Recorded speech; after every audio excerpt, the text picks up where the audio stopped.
Gimana kalau kita bisa menulis ulang kode kehidupan itu sendiri?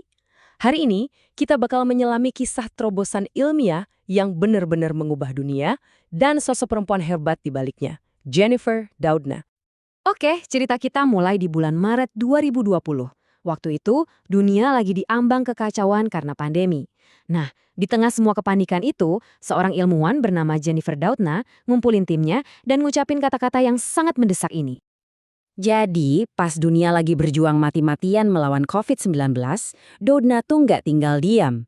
Dia langsung gerak cepat, mengubah laboratoriumnya jadi fasilitas pengujian virus corona berkecepatan tinggi. Ini kan jadi bikin kita bertanya-tanya nih, siapa sih dia sebenarnya dan senjata canggih apa yang dia punya?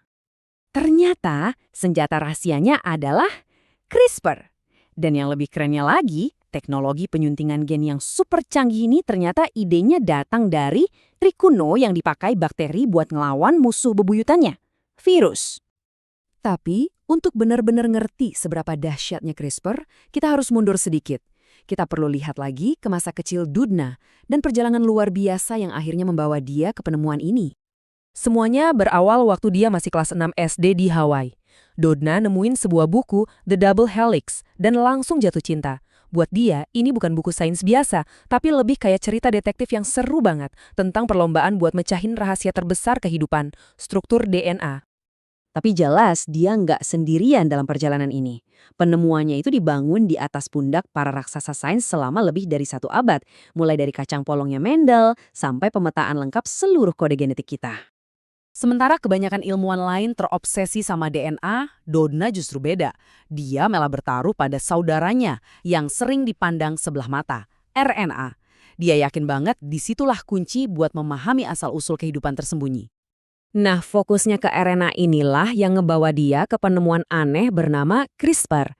Awalnya sih ini cuma kelihatan kayak pola aneh di dalam DNA bakteri.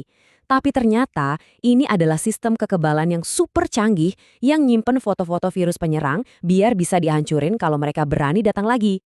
Dan disinilah letak kejeniusiannya.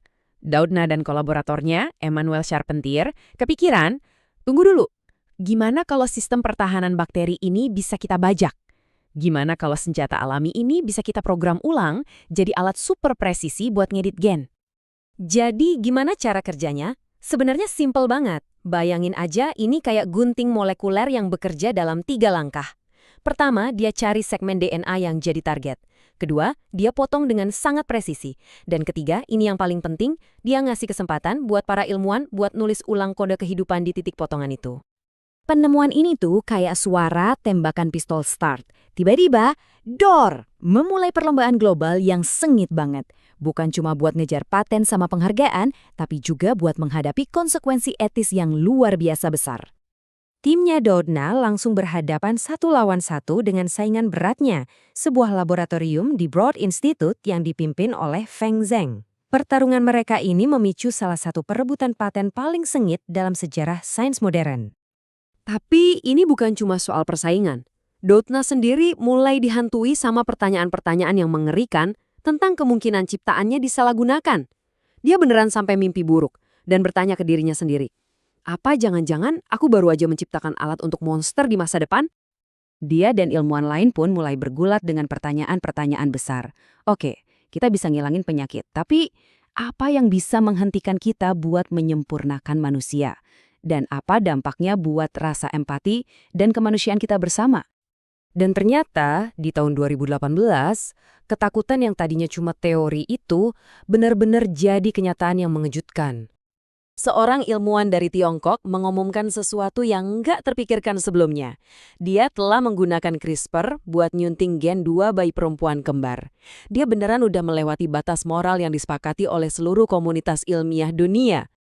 Oke, di sini ada satu perbedaan penting banget yang harus kita semua pahami. Ada yang namanya penyuntingan somatik, ini cuma ngaruh ke 1 orang dan nggak diwariskan. Tapi ada juga penyuntingan germline, dan inilah yang dilakukan He Jiankui, yang mengubah cetak biru genetik yang bakal diwariskan ke semua generasi setelahnya, selamanya. Skandal itu emang mengguncang dunia, tapi nggak menghentikan laju ilmu pengetahuan. Justru kejadian ini membawa kita kembali ke awal cerita dan nunjukin betapa besarnya potensi positif dari teknologi ini kalau digunakan dengan benar. Hari ini, CRISPR tuh udah dipakai buat nyembuhin penyakit kayak anemia sel sabit, ngembangin terapi kanker yang lebih pinter, dan ya balik lagi ke awal cerita kita, bahkan bikin tes diagnostik super cepat buat virus kayak COVID-19. Luar biasa kan? Ini adalah perjalanan lengkap sebuah penemuan. Berawal dari sistem pertahanan sederhana di dalam bakteri, sekarang jadi alat canggih yang bisa menyelamatkan nyawa manusia di tengah pandemi global. Tapi, ya itu, skandal dan janji besar ini akhirnya ninggalin kita semua dengan pertanyaan-pertanyaan yang jujur aja gede banget buat masa depan kita sebagai manusia. Jadi, intinya begini. Untuk pertama kalinya dalam sejarah planet ini, sebuah spesies, yaitu kita manusia, bisa secara sadar menyunting evolusinya sendiri. Ini bukan lagi fiksi ilmiah. Pertanyaannya sekarang bukan lagi bisakah kita, tapi haruskah kita? Dan sekarang, kita semua harus ikut andil dalam memutuskan jawabannya.